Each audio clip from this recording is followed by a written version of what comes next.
Bubba, happy Thursday, happy game day. Got a big one coming up these next three. How you doing? Doing great, Phil. How about yourself? Yeah, I'm fired up. You know, I'm fired up to be sitting next to you. And all you got to say is Arkansas, Tennessee, and you know you're going to have a very emotional series. Usually going to be tight ball games, but they've also, Bubba, been games that, at least while Tony has been the head coach, Arkansas has been the dominant team when these teams have played. Yeah, it's crazy. I was looking back at the numbers of how many games that we've won and when the last time Tennessee's won a series against us, and it's crazy to think just how much we've dominated them. And, you know, I think it's going to be a good series, Phil. I really do. You look at the numbers, and, you know, offensively, you know, I think it favors us. I mean, I think if you just go off the numbers, I mean, you got to love us in this series. Plus, we got the Baum-Walker advantage. So I feel really good about this series going in. And I know you've talked about Tennessee a little bit. We've had other guests. Bill King has watched some of their games, and they're just not a very fundamentally sound team in terms of, you know, in terms of making plays in the field. And it's not just allowing steals. I mean, Tony's had to move fielders around. They've had infielders play all, you know, three positions, second, short, and third, and that's been recent too. And so it is a team to me, Bubba, that looks like they need their pitchers to strike batters out, and they obviously hit a ton of home runs. And they just kind of have to win through some gorilla ball sometimes.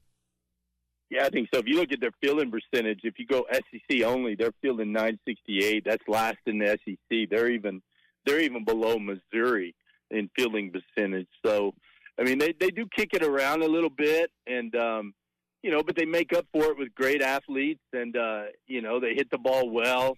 I mean, they're always, when I think of a Tennessee team, I think of a team that hits the ball.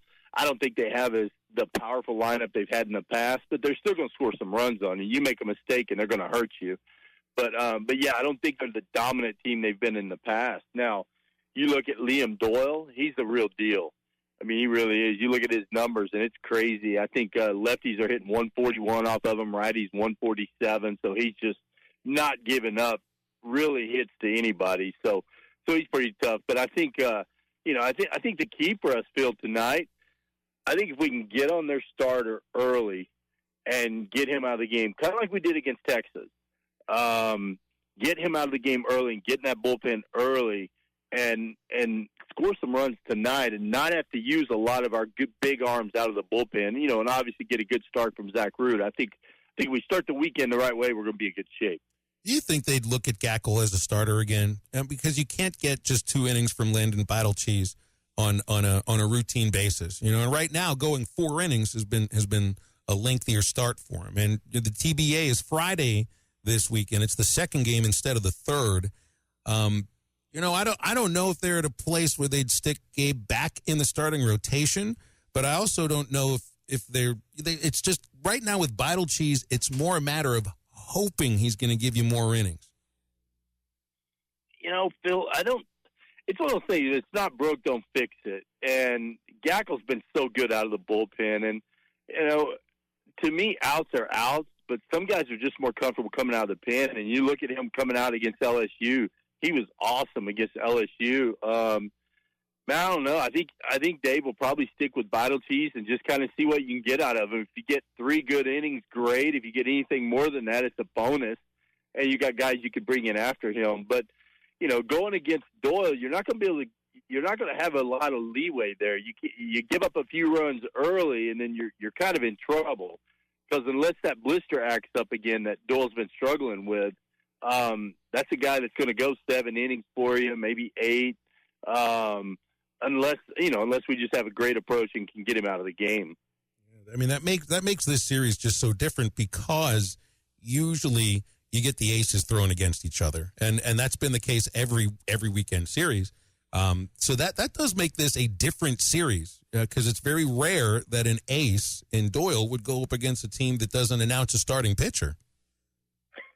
Yeah, it's a little bit different. So I don't know, but I like the fact, I really think it's important for us to go out and win game 1. And look, Zach Root's been throwing really well. I feel good about it, Phil. And And, you got with Marcus Phillips on the mound, tonight. I mean, you've all heard about the stolen bases against him and all that. But the guy's got good stuff. If he's on, he's really tough. He's got a good fastball. He's got a really good breaking ball, 2+ pitches. But he's got to be on. And I think the Razorbacks have done a really good job of getting the starting pitcher out of the game. But it doesn't matter who we're facing. We've done a really good job of getting that guy out and getting into their bullpen. So I feel real good about it tonight. Do you look at these 3 games in terms of what Arkansas needs in order to be a top 8 national seed? Or do you just view this as, just trying to beat a team that is a national power and a defending national champion? And kind of the way I'm looking at it is I want to see Arkansas win games and win a series against the kind of team that they would have to play against in a super regional. And I think Tennessee is a team that's just like that. Yeah, I do too. And for me, it's about getting to 20 wins. I want to get to 20 wins. So if we win two out of 3, I'm happy. Of course, I'm greedy. I would love a sweep and a chance to win the overall SEC title. But it's crazy, Phil. This is the first time that I haven't put a lot of value in winning the SEC title. Now that it's just one big clump of 16 teams, to me, it just doesn't feel the same. I'm more worried about getting to 20 wins, guarantee we're at home in June, regional, super regional, and then going from there. That's really my concern going into this weekend. Charles Davalon has scored 1 run in the last 9 games. He had scored in 37 of the first 43 games, Bubba. So you can see that's on the guys that are below him in the batting order. Now, he hasn't been on base as often as he was after that. But if Arkansas is if they're going to get to Omaha, Bubba, the middle of the batting order has to get back to routine production. Not just a game here and a game there, but you need RBIs from the Aloy brothers, from Iredale, from Kojal, thinking of even Maxwell too, and he's getting Davalon on base is one thing. Bringing him home, that was a key in the first couple months of the season. Yeah, but I'm going to play devil's advocate here. Think about the first part of the season. We weren't facing Florida, A&M, LSU, Texas. So, I think it's gotten a little bit tougher. Look at the guys we faced the last few weekends, Phil. It's been grueling, the guys that we're facing. And, I don't think Davalon's getting on as much, but you're right. The middle of the lineup hasn't been doing, they haven't had that punch that they had early in the year. But I think it's really the guys that we're facing have just done a really good job. I look at Vahiva Aloy. He's still having really good at bats. I just think teams are really game planning well against him. They're looking at him as like the guy that's not going to beat us. And then, Maxwell's been kind of in and out of the lineup. I think that's had a big effect on it. So I think there's a lot of factors going into that. But, I still feel really good about this lineup. You look at like Justin Thomas in the 9 holes leading the team in on-base percentage. And he's like a true second leadoff man. And I know Dave talks about that all the time, but I think he's so valuable in this lineup getting on. And then you got Davalon, Aloy, and those guys coming up after him. I think that's a really important piece of this puzzle this weekend. Bubba, let's switch directions here. I want to get your opinions on Rob Manfred's decision yesterday to change the language in eligibility for the Hall of Fame, which now makes Pete Rose and Shoeless Joe Jackson and the other Black Sox also eligible for the Hall of Fame. They won't be able to be voted on until 2027. As a former player, what are your thoughts on this? No, I think it's awesome. Look, Phil, I don't want to get into the weeds, but there's a lot of guys in the Hall of Fame right now that did a lot worse things than what Pete Rose did.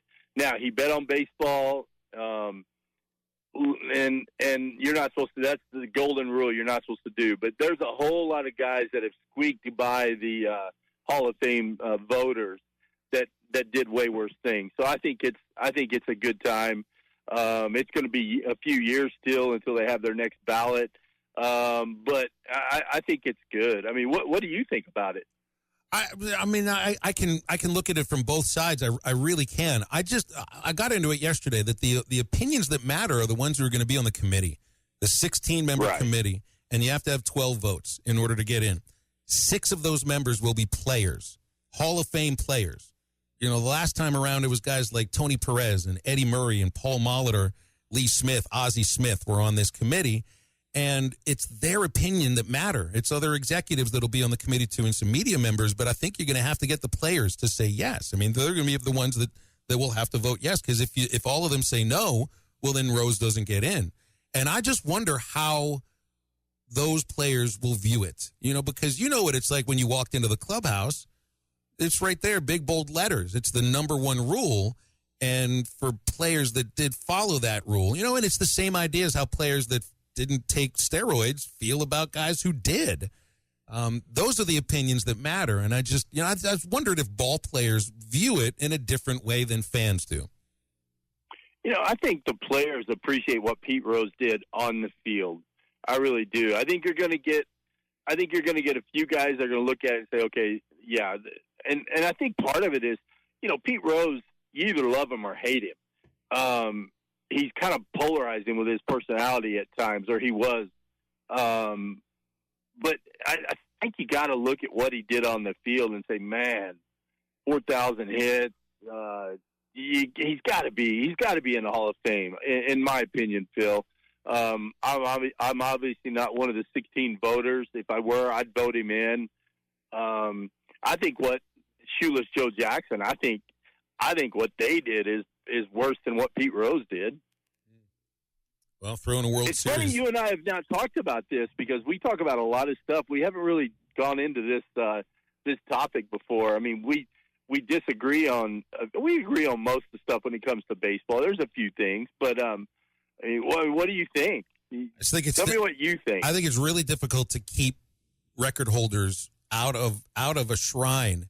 You need to, though, be honest about the story and the facts of the story, right? So if Bonds goes into the Hall of Fame, well, if there's facts that he took something, well, then that should be detailed. And I think it's the same with Rose. I mean, you should detail. If you're going to tell the story of somebody, and that would be in that case, at least on the field, the good and the bad, I think that's probably what would have to happen. Do you imagine what it'll be like in 27 when the vote comes around? Because it's going to come around. December of 2027, Bubba. This will be the biggest topic on sports radio. Okay, Phil, so what do you think's worse? A guy betting on baseball, a manager betting on baseball, or a player taking steroids? I thought it was the betting on baseball, truthfully. I thought with steroids, this was an industry-wide thing, and I think in some cases, a lot of players might have felt, well, if other guys are doing this, I'm doing myself a disservice by not doing the same thing. It's more of an indictment of the industry of baseball, the sport at that time, and even the people who ran it. With Rose, it was one guy, it was one thing, and even if you're betting on your team to win as a manager, I don't know, that's the farthest step that I can think of.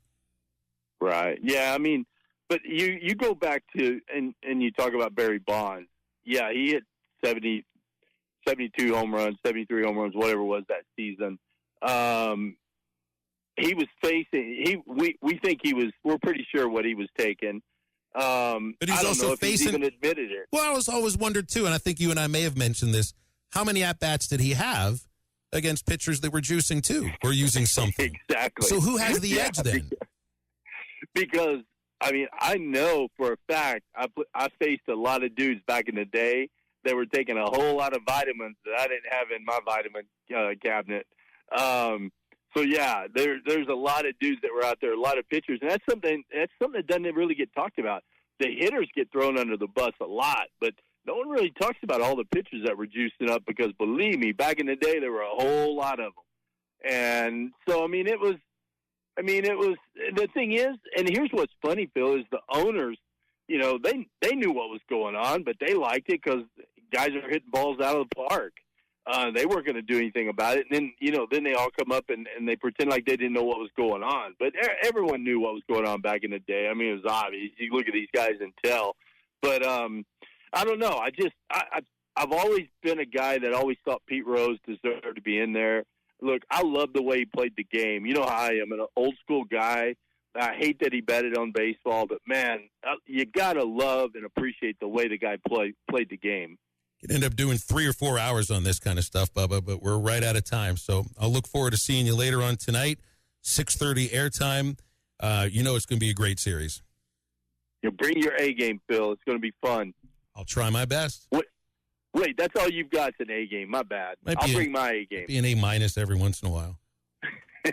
Batter up with Bubba Carpenter. Thanks for having me on. Go Hogs. BetOnline is the world's most trusted betting platform and your number one source for all your sports betting action. Baseball season is in full swing and we're into the NBA and NHL playoffs, and BetOnline has more ways to stay in on the action with the latest odds, news, and scores, even live in-game betting while the games are being played. With the largest selection of odds on everything from the MLB, NBA, NHL, and UFC, BetOnline remains the best online source for all your sports wagering information. In between games, head over to the BetOnline Casino with all the top Vegas-style games, including poker and live casino. BetOnline, the game starts here.